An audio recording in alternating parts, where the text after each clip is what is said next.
जय महाराष्ट्र विद्यार्थी मित्रांनो, माऊली I T solution या युट्यूब चॅनलवरती तुमचे सर्वांचे हार्दिक स्वागत आहे. आपण डेटाबेस मॅनेजमेंट सिस्टीम या सब्जेक्टचे युनिट 2 रिलेशनल डेटा मॉडेल हा आपण बघत आहोत. त्यामध्ये आज आपण 2.2 कीज हा कन्सेप्ट जो आहे तो आपण बघणार आहोत. यामध्ये कीज हा जो कन्सेप्ट आहे त्याच्यामध्ये आपल्याला 4 टाईपच्या कीज आहेत ते आपल्याला बघायचे आहेत. त्यामध्ये फर्स्ट आहे सुपर की, कॅन्डिडेट की, प्रायमरी की अँड देन फॉरेजिन की, अशा 4 कीज आपल्याला बघायच्या आहेत. तर हे जे कीज आहे विद्यार्थी मित्रांनो, ज्यावेळेस आपण डेटाबेस तयार करत असतो तर त्या टेबलवरती ह्या कीज आपण अप्लाय करत असतो. तर ज्यावेळेस आपल्याला डेटाबेसमध्ये आपण टेबल क्रिएट करणार आहोत, तर त्यामध्ये ही जी प्रायमरी की आहे किंवा सुपर की, कॅन्डिडेट की किंवा फॉरेजिन की या आपल्याला त्यामध्ये अप्लाय करायच्या असतात. आपण त्यामध्ये त्या अप्लाय करत असतो. तर वन बाय वन आता आपण एक एक की जी आहे तिचा कन्सेप्ट जो आहे तो आपण समजून घेऊ. तर पहिली जी आहे विद्यार्थी मित्रांनो, तर तिला आपण सुपर की आहे. So what is a super key?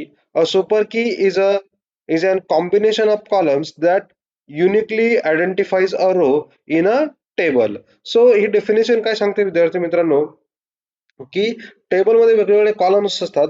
तर त्या कॉलमचे जे कॉम्बिनेशन आपण 2 कॉलम किंवा 3 कॉलमचं कॉम्बिनेशन करून जर आपण त्या टेबलमधले रेकॉर्ड जे आहे ते युनिकली जर आपण आयडेंटिफाय करणार असेल, तर ते जे कॉलम आपण कंबाईन मध्ये घेऊ त्यांना आपण काय म्हणणार, सुपर की म्हणू शकतो. अ सुपर की can have a redundant attributes, means आपण ते डबल पण घेऊ शकतो, रिपीटेड पण ते घेऊ शकतो. Then this means that a super key may include a additional column that are not necessary for unique identification. म्हणजे आपण कोणत्याही 2 कॉलमचं 2 किंवा 2 पेक्षा जास्त कॉलमचं कॉम्बिनेशन जे की जो एखादा कॉलम त्याच्यात युनिक व्हॅल्यू नाही आहेत, तरी पण आपण तो युनिक व्हॅल्यू फाइंड आउट करण्यासाठी घेऊ शकतो. असं जे कॉम्बिनेशन असणार आहे विद्यार्थी मित्रांनो, आणि ते जे कॉलम्स असणार आहे त्याला आपण काय म्हणू शकतो, सुपर की म्हणू शकतो. त्यानंतर दुसरा जो कन्सेप्ट आहे तो आहे प्रायमरी की. प्रायमरी की आहे काय आहे बघा, a key which is selected by the designer to uniquely identify the entities is called as a primary key. So primary key म्हणजे काय, की कॉलम, असा एक कॉलम ज्याच्यामध्ये काय आहेत, युनिक व्हॅल्यूज आहेत. Okay, then primary key can not contain the duplicate values and it can never contain a null values inside it. म्हणजे असे कॉलम, असा कॉलम की ज्याच्यामध्ये युनिक व्हॅल्यूज आहेत, ज्याच्यामध्ये डुप्लिकेट व्हॅल्यूज नाहीत, आणि ज्या कॉलम मध्ये नल व्हॅल्यूज पण नाहीत, असा जो कॉलम असेल त्याला आपण काय करू शकतो, प्रायमरी की असाइन करू शकतो. सो प्रायमरी की काय, a key is selected by uniquely identifies the record. म्हणजे आपण ज्या कॉलम मध्ये युनिकली एक एक रेकॉर्ड आपण फाइंड आउट करू शकतो, ज्याच्यामध्ये डुप्लिकेट व्हॅल्यूज नसणार आहेत आणि ज्याच्यामध्ये नल व्हॅल्यू सुद्धा नसणार आहेत. तर आता त्यानंतर थर्ड जो आहे तो आहे कॅन्डिडेट की. In a relation or a table there may be a primary key or may not, but there is may be a key or combination of key which is uniquely identifying the record, such key called as a candidate key. So आता एखादा असा table ज्याच्यामध्ये कदाचित primary की असेल किंवा नसेल, पण अशा कीचं कॉम्बिनेशन, अशा काही कॉलमचं कॉम्बिनेशन करून आपण काय करू शकतो, युनिकली रेकॉर्ड आयडेंटिफाय करू शकतो. अशा कीला आपण काय म्हणणार आहोत, कॅन्डिडेट की असं आपण म्हणू शकतो. त्यानंतर आहे फॉरेजिन की. आता foreign key is an attribute of an entity which is the primary key of another entity. So आता फॉरेजिन की म्हणजे काय, जर आपण सपोज 2 टेबल जर कन्सिडर केले, तर एका टेबलची जी प्रायमरी की असणार आहे ती ॲज अ दुसऱ्या टेबलचा जो ॲट्रिब्यूट असणार आहे, असं जर रिलेशन असेल तर त्याला आपण काय म्हणू शकतो, फॉरेजिन की. म्हणजे एक टेबल आहे, त्या टेबलमध्ये एक कॉलम आहे जो की प्रायमरी की आहे त्या टेबलची, पण तोच दुसऱ्या टेबलचा ॲज अ ॲट्रिब्यूट म्हणून यूज केलेला आहे, तर त्याला आपण काय म्हणू शकतो, foreign key. It is use to show the relation between the entities. आणि फॉरेजिन की ही जी आहे ती एक 2 टेबल मधलं रिलेशन शो करण्यासाठी यूज केली जाते. ज्या टेबलमध्ये फॉरेजिन की आहे त्या टेबलला काय म्हणतात, चाइल्ड टेबल असं आपण म्हणू शकतो. तर सुपर की म्हणजे काय विद्यार्थी मित्रांनो, की combination of columns, any combination of columns. Primary key identifies the unique records, cannot contain the duplicate and null values. Candidate key, candidate की मध्ये काय असतं, की आपण काय करू शकतो, combination of keys which is uniquely identify the record. 2 आपण कीचं कॉम्बिनेशन करून युनिकली रेकॉर्ड आयडेंटिफाय करू शकतो. आणि फॉरेजिन की एका टेबलची प्रायमरी की दुसऱ्या टेबलचा ॲज अ ॲट्रिब्यूट म्हणून ज्यावेळेस आपण यूज करतो ॲज अ रिलेशन, त्याला आपण म्हणणार फॉरेजिन की. तर आपण विद्यार्थी मित्रांनो या ठिकाणी एक एक्झाम्पल बघू. बघा, दोन टेबल आपण इकडे घेतले. पहिला जो टेबल आहे तो स्टुडंटचा टेबल आहे. त्यामध्ये आहे स्टुडंट आयडी, ईमेल आणि स्टुडंट नेम. दुसरा जो कॉलम आहे तो आहे enrolments. So enrolment ID, student ID आणि कोर्स आयडी. तर आता बघा, याच्यामध्ये जी सुपर की आहे, सुपर की म्हणजे आपण आताच डेफिनेशन बघितली. सुपर की मध्ये काय करू शकतो आपण?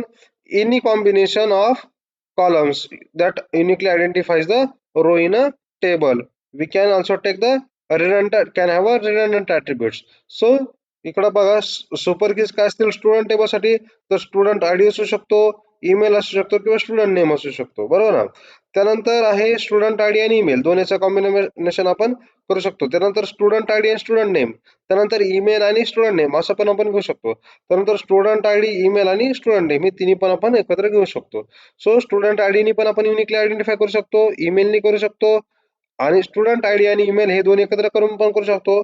स्टुडंट आयडी आणि स्टुडंट नेम हे दोन एकत्र करून पण आयडेंटिफाय करू शकतो युनिकली रेकॉर्ड्स. ईमेल आणि स्टुडंट नेम आणि तिन्ही पण कॉलम आपण एकत्र करून युनिकली रेकॉर्ड आयडेंटिफाय करू शकतो.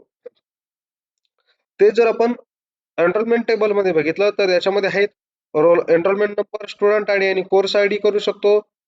एनरोलमेंट आयडी आणि स्टुडंट आयडी, एनरोलमेंट आयडी आणि course ID, enrolment ID, student ID आणि कोर्स आयडी असे तिन्हीचं पण आपण कॉम्बिनेशन करून रेकॉर्ड्स काय करू शकतो? युनिकली आयडेंटिफाय करू शकतो. त्यानंतर आहे कॅन्डिडेट की. कॅन्डिडेट की मध्ये आपण काय करतो? याच्यामध्ये डुप्लिकेशन नसतं. जसं की सुपर की मध्ये आहे आपण रिडंडन्सी करू शकतो, पण याच्यामध्ये रिडंडन्सी नाही. आपल्याला डबल डबल तेच कॉलम यूज करायचे नाहीये. सो आपण कॅन्डिडेट की मध्ये काय असणार आहे? फक्त स्टुडंट आयडी आणि ईमेल हे दोनच असे कॉलम आहेत जे की युनिक व्हॅल्यूज आहेत त्याच्या, आणि असे यांचं कॉम्बिनेशन आपण करू शकतो. तेच आता कॅन्डिडेट की मध्ये पण काय आहे? एनरोलमेंट आयडी जो की युनिक आहे, स्टुडंट आयडी जो आहे, स्टुडंट आयडी आणि कोर्स आयडी या यांचं आपण कॉम्बिनेशन करून रेकॉर्ड युनिकली आयडेंटिफाय करू शकतो. त्यानंतर आहे प्रायमरी की. बघा, प्रायमरी की म्हणजे काय? आपण आता डेफिनेशन बघितली की ज्याच्यामध्ये युनिक व्हॅल्यूज आहेत, नल व्हॅल्यूज आहेत आणि डुप्लिकेट व्हॅल्यूज पण नाही. तर प्रायमरी की काय असणार आहे? स्टुडंट टेबलला स्टुडंट आयडी आणि इकडे काय असणार आहे? एनरोलमेंट टेबलला फक्त एनरोलमेंट आयडी. आणि फॉरेजिन की, आता बघा फॉरेजिन की स्टुडंट टेबल मध्ये फॉरेजिन की नाहीये. तर तेच आपण जर एनरोलमेंट टेबल मध्ये जर बघितलं तर एनरोलमेंट टेबल मध्ये आहे फॉरेजिन की कोणती आहे? तर आहे ती आहे स्टुडंट आयडी. ती का आहे? तर बघा, हा जो पहिला टेबल आहे स्टुडंट आयडी याची जी प्रायमरी की आहे, बरोबर, प्रायमरी की काय येतं स्टुडंट टेबलला? Student ID. याची प्रायमरी की आपण एनरोलमेंट टेबल मध्ये ऍज अ ऍट्रिब्यूट म्हणून यूज करतोय. तर त्याला, आणि त्याला आपण काय म्हणणार?